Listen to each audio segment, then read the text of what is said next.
What's going on, my broskies? My name is Toadskii, back again and to bring you guys yet another One Piece Treasure Cruise video. And today we have the playthrough video of Treasure Map versus Who's Who. We just got off doing a 4-hour stream, and honestly everything worked out pretty smoothly, and luckily we don't have any extended or emergency maintenance periods this time around, which is really thankful for that, because last Treasure Map was a nightmare in regards to that. But let's talk about what we've got here. Now, the teams you're seeing in this video are the exact same teams that I uploaded a day or two ago when I showed off my own personal teams, or the you know, more pay-to-win-ish teams.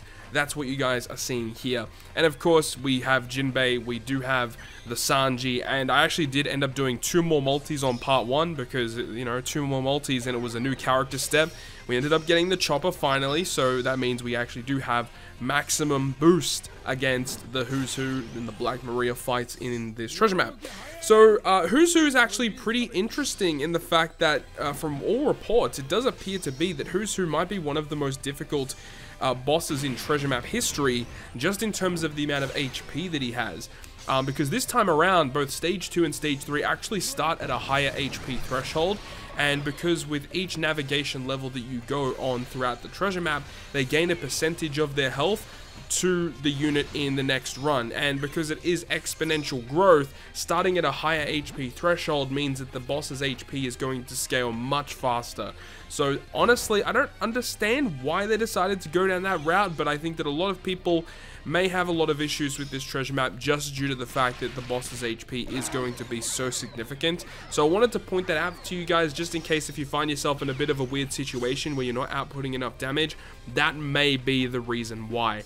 And there are obviously a lot of really annoying gimmicks here. Jinbei is going to help out a lot here if you end up finding him as a friend captain due to his innate tankiness, not only just due to damage reduction in his captain, but also the damage nullification. His super class special can also give some damage reduction, and also be very cautious of the fact that when you knock out Who's Who for the final time on stage 3, he's going to do some pretty hefty death damage to the crew.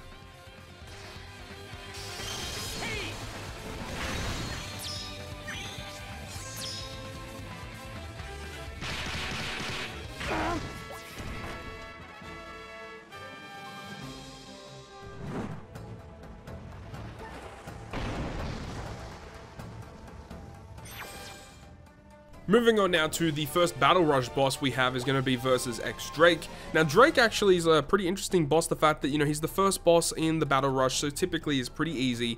And he doesn't have a lot of gimmicks, but the gimmicks that he does have is kind of interesting, where all of your crewmates will be binded for 5 turns. Like, that's actually pretty nuts. And then also 3 turns of damage threshold, which is why we have Blackbeard as the captain. Blackbeard special will remove 10 turns of bind on the crew, as well as give us a chain boundary buff, which is really nice. And it's even better when you have the ulti, who removes the damage threshold and also does a chain boost. So we have a chain boundary and a chain boost in one.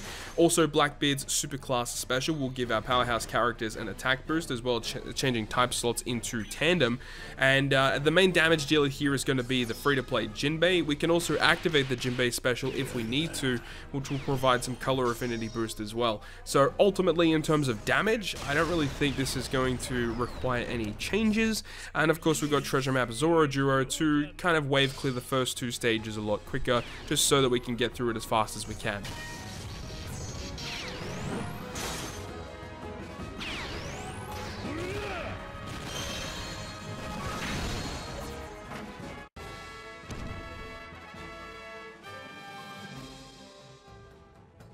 Moving on to boss number 2, Battle Rush 2 is going to be versus Page 1. This is a really easy fight, honestly, due to the fact that we are using K-Dad.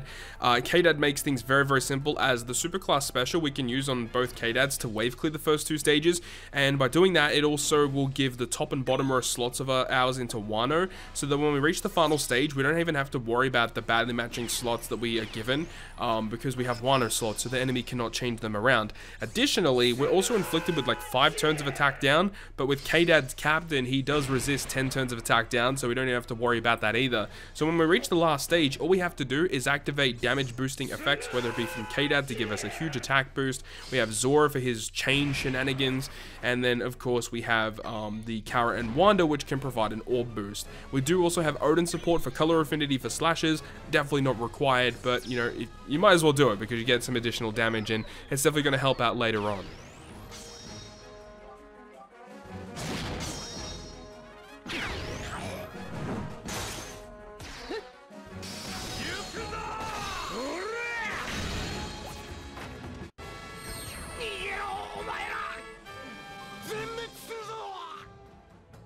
Moving on now to the third Battle Rush boss is going to be against Ulti, and very similar to the previous fight that we had a look at, we're going to be using Eustace Kid and his super type special to wave clear the first 2 stages, and also very similarly, like similar to K-Dad in a sense where we get given really bad slots on the last stage, but due to the fact that Kid's super class special or super type special gives us a full board of super bomb slots, the enemy cannot change them, so that we can have a full board of matching slots when we reach the last stage. And then by utilizing the special ability of both Killer and Kit, we remove all of the debuffs on the final stage, and we can just do normal attacks and kill, because not only do those 2 specials get around the gimmicks, but they also provide buffs, where you have the Killer special giving us an orb boost, and then we also have the Kid special, which provides us with a very significant attack boost, and the damage from Kid special will actually destroy the barrier that Ulti inflicts on herself. So, you know, a pretty straightforward team. If you have the Killer and the Kid, makes things super easy, but of course everyone will have Kid due to he was free to play in the previous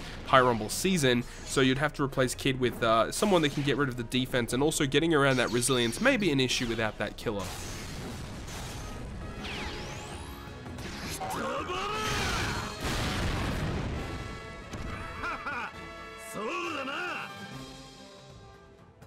The final Battle Rush squad is going to be versus Sasaki, and this time we're going to be using Halloween Ace as our mainline captains, just due to the fact that we get inflicted with special bind and also special reverse on Battle 3.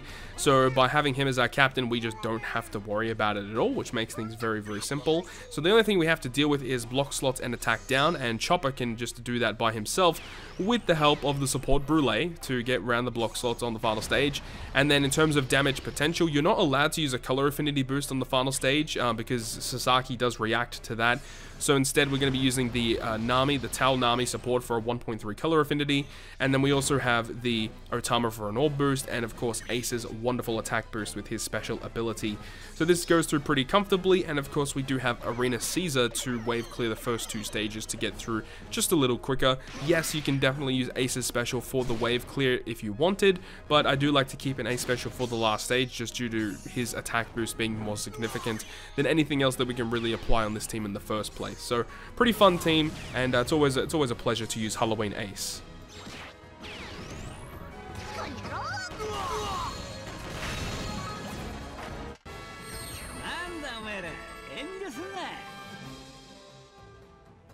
Now we can have a look at the final team, which is versus Black Maria, which is definitely far more simple than the Who's Who fight that we talked about at the start of the video. So we're essentially using the exact same team as we used during the Intrusion fight.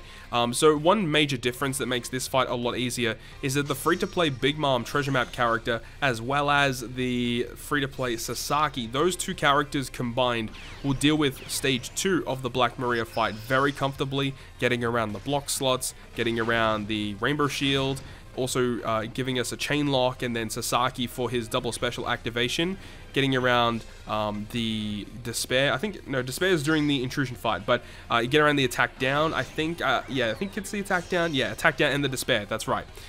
So of course we have that, and also Sasaki gives a color affinity boost.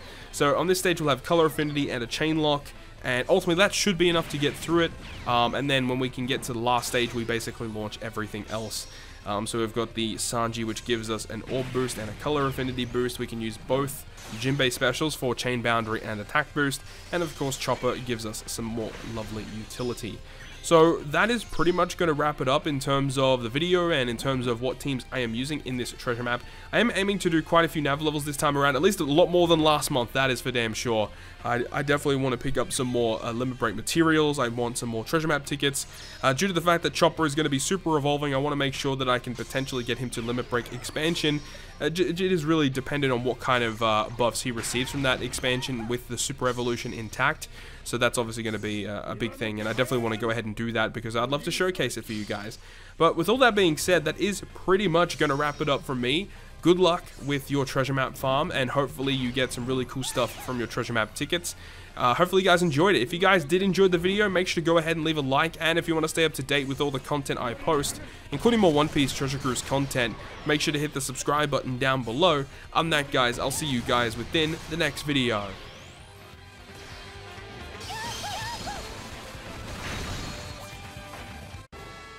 今時流行らんぞ。魚人差別